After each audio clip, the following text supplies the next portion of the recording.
Bonjour à tous et à toutes, je suis très heureux de vous accueillir dans cette masterclass de la série Tout est encore possible. Donc je suis Aurélien Essatel et on va passer ce moment ensemble où on va voir comment devenir maître de votre temps pour réaliser ce qui vous tient le plus à cœur en développant les habitudes et attitudes positives tout en gardant la confiance et la motivation élevées. Alors, avant de commencer, j'aimerais être certain que vous êtes dans les meilleures dispositions pour pouvoir accueillir tout ce que j'ai à vous transmettre, puisque j'ai plein de choses à vous transmettre. Donc du coup, pensez à vous libérer des sources de distraction que vous pourriez avoir, comme votre téléphone portable, la page Facebook de votre ordinateur ou le YouTube, ou d'autres sources de distraction qui pourraient arriver. Essayez vraiment d'optimiser ce temps, puisque finalement c'est pas tant une vidéo qu'on regarde comme ça, comme une émission où on se met sur off. L'objectif de cette vidéo, de ce cours en ligne, c'est de vous permettre d'avoir des prises de conscience pour vous, afin qu'il se passe vraiment un changement dans votre quotidien, qu'il se passe vraiment un switch. Mon objectif, c'est de pouvoir vous apporter les clés pour réactiver tout ça, parce que je suis convaincu qu'on est venu ici sur cette terre vivre une expérience magique, non pas pour juste faire du métro boulot dodo, mais pour réaliser ce qui résonne au plus profond de nous-mêmes, apporter nos plus belles richesses et pour pouvoir révéler tous les potentiels qui sont à l'intérieur de nous. Donc, prenez de quoi vous désaltérer, vous restaurer, prenez de quoi écrire pour noter à la fois les choses qui feront sens pour vous et qui participeront à vos prises de conscience. Notez bien vos prises de conscience, comme je les appelle, les aha moments que vous allez avoir pendant cette masterclass. Le programme pour ce midi, les 3 secrets de ceux qui réussissent, les clés pour cesser de perdre son temps, comment contourner les 5 erreurs qui vous éloignent de vos objectifs, comment utiliser de nouvelles habitudes et attitudes positives pour devenir maître de votre temps et l'outil le plus efficace pour se libérer de la procrastination. À qui s'adresse cette masterclass? Elle s'adresse aux personnes qui souhaitent du changement positif dans leur vie, aussi bien pro et personnel. Elle s'adresse aussi aux personnes qui sont convaincues qu'elles n'exploitent pas encore tout leur potentiel, qu'elles ont encore beaucoup plus de potentiel à activer qu'elles l'utilisent encore aujourd'hui. Aux personnes qui se sentent aussi stressées dans leur quotidien et qui n'ont très peu de temps pour elles. Pour les personnes qui ont un projet, un rêve, mais qui ne savent pas comment commencer, par où commencer. Pour les personnes aussi qui souhaitent se concentrer à ce qui est réellement important pour elles et cesser de perdre du temps à tout ce qui ne l'est pas. Pour les personnes qui sont dispersées et qui n'arrivent pas à se canaliser pour aller au bout de ce qu'elles entreprennent. Et elle s'adresse aussi aux personnes qui accordent beaucoup de temps pour les autres, mais très peu pour elles-mêmes et ce qui leur tient vraiment à cœur. Alors, qui suis-je? Je m'appelle Aurélien Essatel et je suis à la base ingénieur dans le secteur minier en Afrique de l'Ouest. Donc j'ai vécu une belle expérience à m'occuper de grands engins comme vous voyez sur les photos, les engins miniers en Afrique. Je travaillais sur différents territoires d'Afrique de l'Ouest et ce qui m'a amené la chance et l'opportunité de pouvoir vivre de très belles expériences. Mais très rapidement, je me suis rendu compte que ça ne résonnait pas avec qui j'étais vraiment. Les soirées que je passais, je ne les passais jamais avec mes collègues, je passais avec les locaux et je me rendais compte que l'impact de mon travail avait un impact direct sur la population locale et sur finalement leur mode de vie. Et donc du coup, ça m'a amené vraiment une crise éthique de me dire mais qu'est-ce que j'ai envie de faire dans la vie? Est-ce que c'est vraiment à cela que j'ai envie de contribuer? Je me suis j'ai quitté mon métier en 2011. J'ai quitté mon métier pour vivre la vie de mes rêves et me dire ok, je vais partir à la rencontre de qui je suis vraiment. Et donc du coup, je me suis donné comme mission d'accompagner les personnes à contacter leur richesse intérieure et à les refléter à l'extérieur. En 2016, on m'a contacté pour accompagner des personnes en tant que coach et de cette expérience, on m'a aussi sollicité pour commencer à donner des conférences. Très rapidement, il y a eu un vif succès de ces conférences et j'ai lancé Les Audacieux. Au tout départ, c'était un cycle de conférences qui s'appelait L'art de rendre possible l'impensable. De ce cycle de conférences, j'en ai décliné une académie de l'audace, j'ai décliné avec des aventures audacieuses. Et tout cela, ça m'a amené à écrire ce premier livre, Oser l'audace, qui est sorti aux éditions Carnet Nord. Mais en parallèle de ça, j'avais aussi un autre rêve que j'étais en train de réaliser et qui est pour moi l'une des plus grandes réalisations que j'ai pu faire. J'avais un rêve quand j'ai quitté mon métier d'ingénieur, c'était de vivre de manière beaucoup plus simple, de manière plus écologique. Et du coup, j'avais envie d'acheter un terrain et pouvoir construire des maisons écologiques. Sauf que, une donnée importante, je ne suis absolument pas bricoleur. Avec ma compagne, on s'est connecté, on s'est branché sur ce rêve qu'on avait en commun et on a osé dépasser toutes nos peurs pour réaliser ce fameux rêve. Au tout départ, en fait, on a acheté une grange complètement en ruine. Donc là, face à ça, moi j'étais le premier à me dire, je ne sais absolument pas comment on va faire pour en faire quelque chose. Mais finalement, en se connectant à nos potentiels, en se connectant finalement à notre conviction, à notre but déterminé, petit à petit, on s'est bien entouré et on est arrivé au fur et à mesure à en faire quelque chose pour en arriver à une maison écologique en terre-paille qu'on a construit avec de très très nombreuses personnes. Il y a plus de 50 personnes qui sont venues nous aider à construire cette maison. Et donc cette maison est en train d'être terminée, on emménage dans très peu de temps. Et donc du coup c'est une belle réalisation puisque j'ai fait tout ça en parallèle de l'activité des audacieux. Donc du coup j'avais des journées et des semaines très très remplies, très chargées. Mais ça montre que finalement tout est possible. On peut réaliser ses rêves n'importe quand, à n'importe quel moment de sa vie, sans avoir forcément beaucoup de moyens, puisqu'à la base, nous n'avions absolument pas les moyens pour faire ce projet.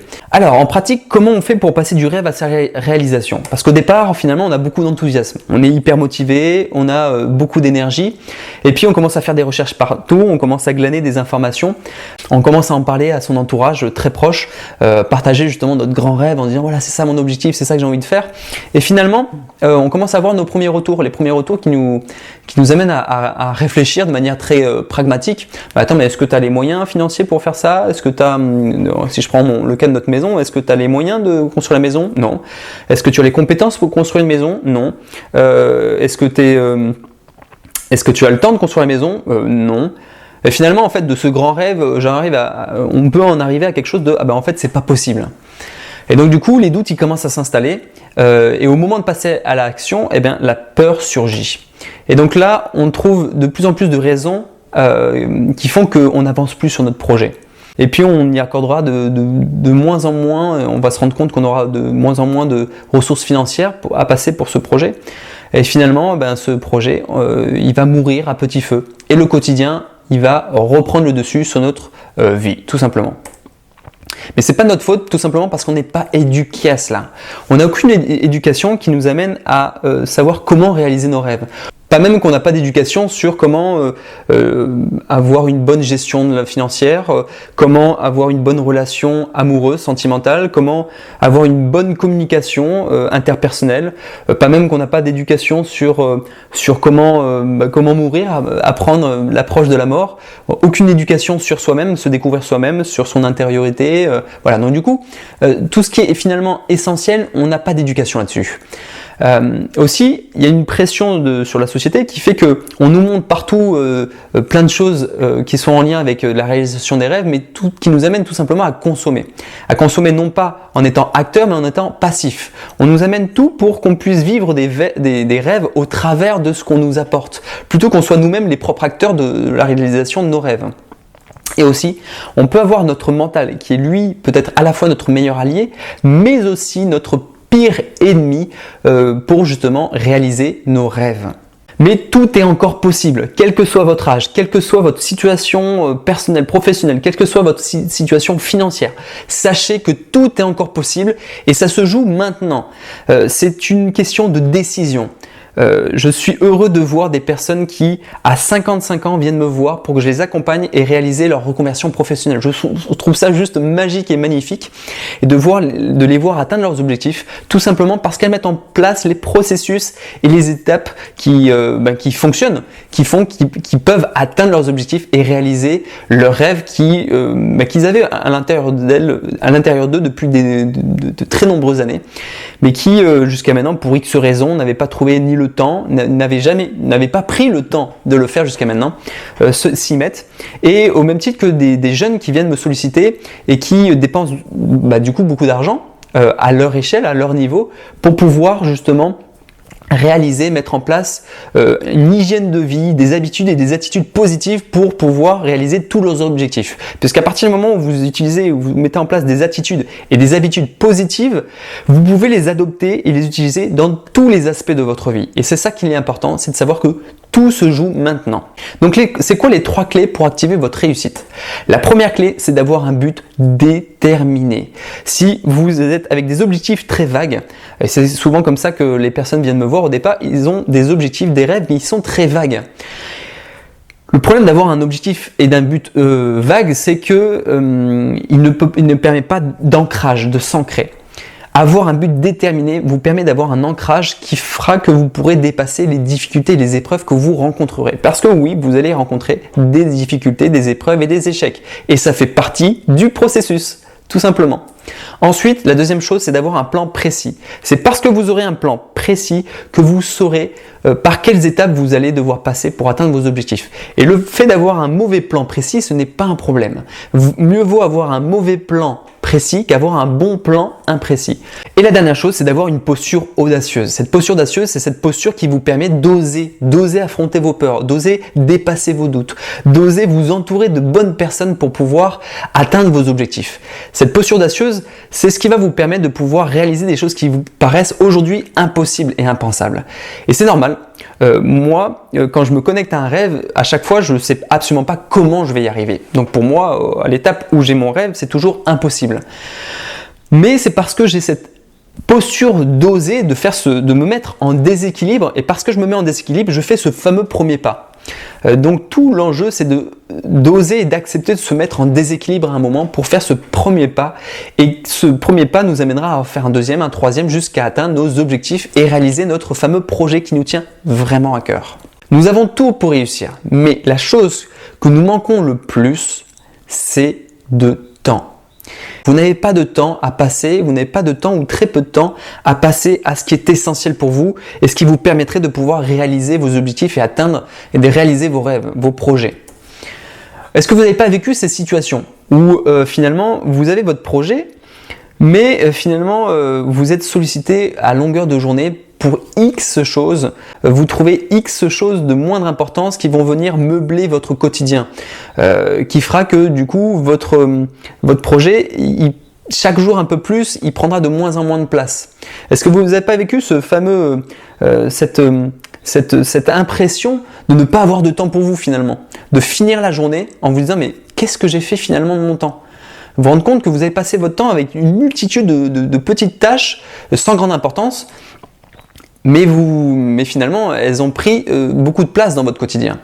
Est-ce que vous n'avez pas vécu ces situations où finalement vous vous sentez submergé en disant mais déjà que par le quotidien c'est difficile, je n'ose même pas imaginer comment je peux, et je n'arrive pas à voir dans mon planning comment je peux trouver un espace-temps pour mon rêve, pour ce qui me tient vraiment à cœur, pour ce projet qui me permettrait pourtant d'améliorer ma situation financière, de vie, d'épanouissement personnel. Mais je n'arrive pas à trouver ce temps, c'est techniquement pas possible. Il est important de savoir que la meilleure chose et la plus urgente chose à faire, c'est d'améliorer l'usage que l'on fait du temps. Le temps, c'est la ressource la plus importante que vous puissiez avoir aujourd'hui. C'est la chose la plus démocratique aussi, puisqu'en fait, tout le monde en a pareil. Que vous soyez riche, pauvre, que vous soyez cultivé, pas cultivé, on a tous le même temps qui nous est disponible. La seule différence, c'est de savoir comment on va l'utiliser. Comment on réussit à utiliser ce temps qui nous est disponible et qui passe, qu'on ne pourra jamais récupérer. À la différence de l'argent, à la différence de l'amour, des choses qu'on peut retrouver finalement avec le temps, lui, ne fait que découler, passer, et on ne le récupérera jamais. Donc il est important d'améliorer l'usage que l'on fait du temps. Parce qu'en améliorant l'usage que l'on fait du temps, ça nous permettra de diminuer le stress, déjà, d'augmenter notre qualité de vie et de réaliser ce qui est important pour nous. Comment contrer ces 5 erreurs qui vous éloignent de vos objectifs? Les 5 erreurs que nous commettons très généralement. La première erreur, c'est des habitudes. Les habitudes qu'on peut avoir dans notre quotidien, si vous regardez bien, de manière très automatique et routinière, vous avez prenez le dernier mois de votre vie et vous allez voir qu'il y a une certaine répétition dans votre attitude, dans vos habitudes qui ont contribué finalement à vous amener à atteindre vos objectifs, à vous amener à tendre toujours un peu plus vers un changement de situation positif pour vous. On se rend compte qu'on est emprisonné par des habitudes de vie qui sont rythmées, très très rythmées, et on n'arrive pas à en sortir. Mais ces habitudes-là, c'est nous-mêmes, nous sommes les propres responsables finalement de ces habitudes qu'on a mis en place. Mais ces habitudes-là, la première erreur que nous commettons, c'est de s'emprisonner dans ces habitudes-là, même en sachant qu'elles ne sont pas positives pour nous. La deuxième erreur que nous commettons, c'est d'avoir peur d'échouer. La peur de l'échec fait que nous n'allons pas passer à l'action. La peur de l'échec fait que nous n'allons pas oser faire ce qui est important pour nous, ce qui résonne le plus en nous. Parce qu'on n'a pas appris à apprivoiser l'échec. Parce que l'échec, c'est un processus normal. L'échec, c'est positif. Quand vous êtes face à l'échec et vous n'abandonnez pas, l'échec est positif pour vous. Parce que l'échec n'est qu'un échec temporaire jusqu'à ce que vous atteigniez l'objectif que vous étiez fixé au départ. Donc il est important de pouvoir mettre en place des choses, des attitudes, des habitudes qui vous permettraient de pouvoir vous libérer de ces peurs de l'échec. Ensuite, une autre chose qui nous éloigne de nos objectifs, c'est ces innombrables distractions que nous avons au quotidien, qui viennent gratter comme ça, grignoter à droite à gauche chaque minute de notre temps. Ça peut être notre téléphone, ça peut être les sollicitations extérieures, ça peut être Facebook. Enfin, il y a tellement de choses qui viennent quotidiennement ronger sur notre temps, qui fait que du coup l'objectif, ce qu'on souhaitait atteindre dans la journée, finalement on n'arrive pas au bout parce qu'on a d'innombrables sollicitations de moindre importance, parce que ça c'est le problème de ne pas savoir gérer l'importance et l'urgence, qui fait que du coup on se retrouve à la fin à ne pas avoir atteint ce qu'on s'était fixé en début de journée. Ensuite, c'est la procrastination. Parce que nous sommes des êtres de plaisir, on repousse toujours au lendemain ce qui nous fait moins plaisir. Voilà, ça c'est une tendance, ça fait partie de notre fonctionnement, il faut le savoir, ça fait partie de notre fonctionnement interne qui est de remettre toujours plus tard ce qui nous fait moins plaisir et de laisser mettre au premier plan ce qui nous apporte du plaisir, du confort, quelque chose qui nous amène à vivre du plaisir sur l'instant présent.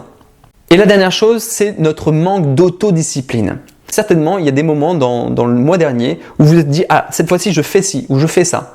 Et vous vous rendez compte qu'on manque de discipline. On négocie avec nous-mêmes. Quand je dis on négocie, c'est notre mental. Il négocie avec nous-mêmes parce que lui, il n'est pas discipliné. On n'a pas appris à maîtriser notre mental, à en faire un allié. Et donc du coup, ce manque d'autodiscipline fait que nos objectifs, ils nous échappent. On n'arrive pas, on les voit défiler, mais finalement le temps défile sans qu'il y ait de véritables changements positifs dans notre quotidien. Maintenant, comment contrer ces 5 freins et blocages ? Il suffit tout simplement de mettre en place de nouvelles habitudes et attitudes positives dans votre vie. Il est important de prendre en considération que le temps qu'il vous est offert dans votre vie, ce temps-là, c'est la chose la plus importante que vous possédiez, vous en possédez comme tout le monde, mais c'est la plus grande richesse que vous possédez, c'est d'avoir le temps. Mais ce temps-là, il faut savoir bien s'en servir, de bien le gérer. Et pour ça, pour bien savoir le gérer, c'est de mettre en place des habitudes et des attitudes positives, les habitudes qui vont vous permettre de pouvoir vous faciliter, d'aller plus rapidement, d'être plus efficace, et des attitudes qui vous permettront de pouvoir profiter, de pouvoir être pleinement présent dans ce que vous faites. Une habitude, c'est quoi ? Une habitude, c'est une attitude à accomplir avec facilité et sans effort particulier d'attention, tel ou tel genre d'action, acquise par une pratique fréquente, par l'exercice et l'expérience. Et du coup, vous pourrez me dire, oui, mais comment se débarrasser de ces habitudes ? Les habitudes qu'on a on sait très bien que ce n'est pas des bonnes habitudes. Ces habitudes qu'on a à passer devant son Facebook, à scroller, qui finalement, si on regarde bien, les nombres d'heures qu'on a passé à scroller, qu'est-ce que ça nous a apporté aujourd'hui, ici et maintenant ? Ces mauvaises habitudes, elles peuvent être aussi dans sa façon de s'alimenter, dans sa façon d'interagir avec le monde. Quand je parle d'habitude, je parle vraiment, ça revêt finalement tous ces différents aspects de sa vie. Ça peut être ses habitudes financières, comment on gère son argent, ses habitudes relationnelles, comment on entretient les relations dans son quotidien, quels sont les types de relations que nous nouons autour de nous. Ça peut être des habitudes de vie est-ce que j'ai pris l'habitude finalement de laisser passer les autres avant moi?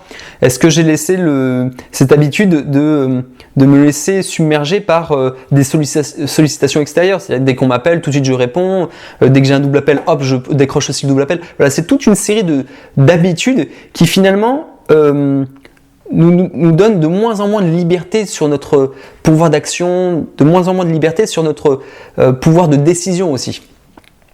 Et du coup, comment on fait pour se débarrasser de ces habitudes? Eh bien, on ne s'en débarrasse pas. On ne peut que les remplacer. Et comment? Comment on fait pour les remplacer? Eh bien, par de l'engagement. Il est important de s'engager pleinement dans le fait de vouloir mettre en place de nouvelles habitudes. Par la répétition. C'est parce qu'on répétera ces habitudes que ça va devenir un automatisme et quelque chose de facile. Par la motivation. C'est parce qu'on sera motivé qu'on pourra tenir sur la durée. En mesurant, c'est parce qu'on pourra mesurer ces changements dans notre vie que l'on pourra voir en quoi ces changements d'habitude et d'attitude sont positifs pour soi. Si on ne mesure pas, finalement, on verra que cette motivation, cette répétition, si on n'arrive pas à la mesurer, finalement, on va perdre, ça va impacter beaucoup la motivation. Ensuite, comment? C'est en s'entourant, en partageant autour de soi justement ses souhaits de mettre en place de nouvelles habitudes. Et c'est par la persévérance, en tenant sur la durée. C'est sûr que lu comme ça, c'est pas très sexy, mais c'est la seule et unique manière de pouvoir avoir de nouveaux résultats dans votre vie, de passer à un niveau supérieur, de pouvoir avoir une meilleure santé financière, de pouvoir avoir une meilleure santé physique, santé morale. C'est la seule manière, c'est par ces 6 étapes-là, par l'engagement, la répétition, la motivation, le fait de mesurer, de s'entourer et de persévérer. Pour être certain de réussir à mettre en place de nouvelles habitudes, il est important de vous concentrer sur une seule habitude à changer. Si vous souhaitez atteindre de nouveaux objectifs, il va être important de pouvoir segmenter vos objectifs en des petits objectifs qui seront atteignables et que vous pourrez atteindre de manière assurée, ancrée, pour pouvoir passer à un niveau supérieur. Le fait de vouloir, par exemple, voilà, j'ai envie de tout changer, c'est la meilleure chose pour se retrouver dans un chaos total. Il est important pour vous de pouvoir vous concentrer sur une seule et unique nouvelle habitude de changement. Que cette habitude, elle puisse être considérée comme une récompense. C'est parce que vous allez choisir une nouvelle habitude qui sera positive et que vous pourrez mesurer son impact positif dans votre vie que vous aurez la motivation et vous aurez la persévérance d'aller au bout. Et ensuite, de partager vos progrès autour de vous. Ça, c'est ce qui va vous permettre de pouvoir maximiser les chances de réussite d'atteindre vos objectifs, c'est de vous entourer et de vous engager auprès d'autres personnes autour de vous. En pratique, ça donne quoi? Vous pouvez commencer par exemple par un rituel matinal de 10 minutes pendant 2 semaines. Ça, c'est la première chose. La première étape, si vous souhaitez mettre en place une nouvelle habitude, eh bien, commencez par un rituel matinal. Commencez par vous lever 10 minutes plus tôt pendant 2 semaines. Et pendant ces 10 minutes, vous prenez le temps de vous fixer un petit objectif que vous allez atteindre pendant 2 semaines. Vous prendrez du temps, soit pour vous, soit pour votre objectif. Alors cet objectif, ça peut être lire ce fameux livre que vous êtes dit que vous aimeriez lire depuis tant de temps. C'est prendre ce fameux temps pour vous, que vous ne prenez plus du temps, que vous ne prenez plus du tout. C'est prendre ces 10 minutes de temps aussi pour votre projet, votre rêve que vous souhaitez mettre en place, mais de manière progressive. Et instaurer de nouvelles habitudes et attitudes positives, ça va impacter votre bien-être, votre vie de couple, ça peut impacter votre sommeil, ça impactera votre vitalité, vos finances, votre résilience, votre capacité à affronter les difficultés. Ça va vous permettre d'attirer de nouvelles opportunités pour vous, atteindre de nouveaux objectifs et d'atteindre vos objectifs. Voilà à quoi mettre en place de nouvelles habitudes dans son quotidien, ça va vous permettre. Maintenant, on va voir ensemble l'outil le plus puissant contre la procrastination. Alors la procrastination, c'est quelque chose, comme je vous disais tout à l'heure, auquel on est tous confrontés tôt ou tard, et c'est normal, ça fait partie de notre fonctionnement, le fait de repousser d'ajourner ce qui nous fait moins plaisir.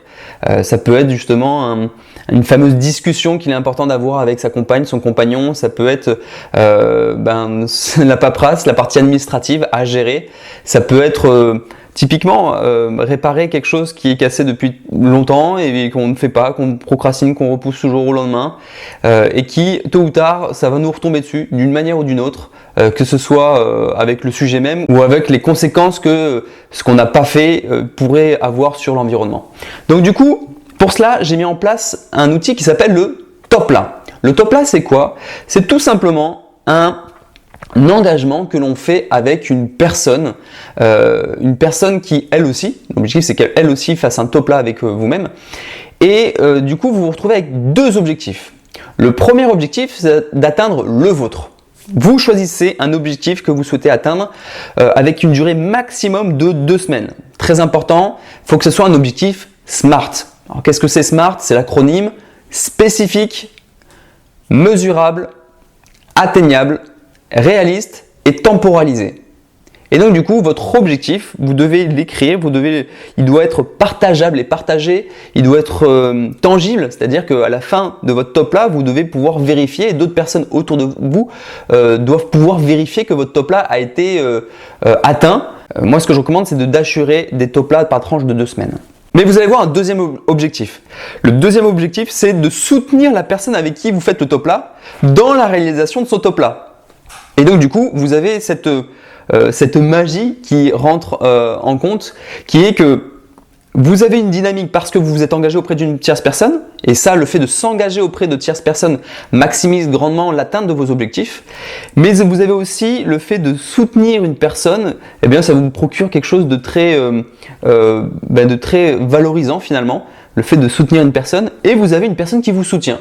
Donc du coup, c'est gagnant-gagnant pour tout le monde, à la fois pour la personne que vous soutenez, à la fois pour votre objectif. Et une autre donnée importante pour valider l'outil du Topla, c'est qu'à la fin des 2 semaines, donc vous notez bien la date de fin de votre Topla avec la personne avec qui vous le faites, et à la fin, vous faites une célébration. La célébration, chez les audacieux, aujourd'hui j'en ai pas parlé, ça fera l'objet d'une autre vidéo, de la méthode héroïque, donc la méthode que j'ai mis en place chez les audacieux.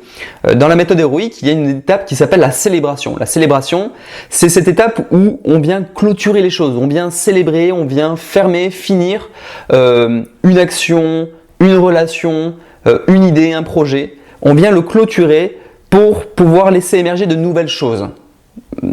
Une problématique qu'on rencontre, c'est que très souvent on n'avance plus ou on n'arrive plus à intégrer de nouvelles choses dans sa tête parce qu'on a déjà plein de choses qui sont ouvertes, plein d'idées, plein de projets, plein de sujets qui sont ouverts, qui sont en suspens, mais qu'on n'a pas pris le temps de pouvoir se dire est-ce que oui ou non c'est toujours d'actualité. Et sinon, ok, je le célèbre, je ferme ça, c'est fini. Et donc du coup, l'idée c'est qu'au bout des 2 semaines, vous fassiez une célébration avec la personne avec qui vous faites le Topla. Comment ça peut se passer cette célébration? C'est tout simplement, vous envoyez un message, un mail, vous appelez, et juste pour faire un bilan avec la personne, savoir est-ce que tu as atteint ton Topla? Oui, non, pourquoi? Qu'est-ce qui fait que tu as eu quel frein? Et du coup, eh bien ça vous permet de pouvoir voir que vous allez atteindre vos objectifs par cette motivation, cette double motivation, de l'engagement que j'ai pris avec quelqu'un et du soutien que cette personne m'apporte. Vous allez voir que la procrastination va petit à petit s'effacer par rapport aux choses qui d'habitude vous faisiez preuve de procrastination. Donc je vous invite vraiment à trouver une personne autour de vous et de faire un Topla, de lui présenter, de lui dire voilà, écoute, j'ai un Topla à faire, j'ai ma paperasse administrative à gérer. Est-ce que c'est ok est-ce que tu aurais envie de faire un Topla avec moi? Est-ce que toi tu as un objectif à atteindre d'ici les 2 prochaines semaines?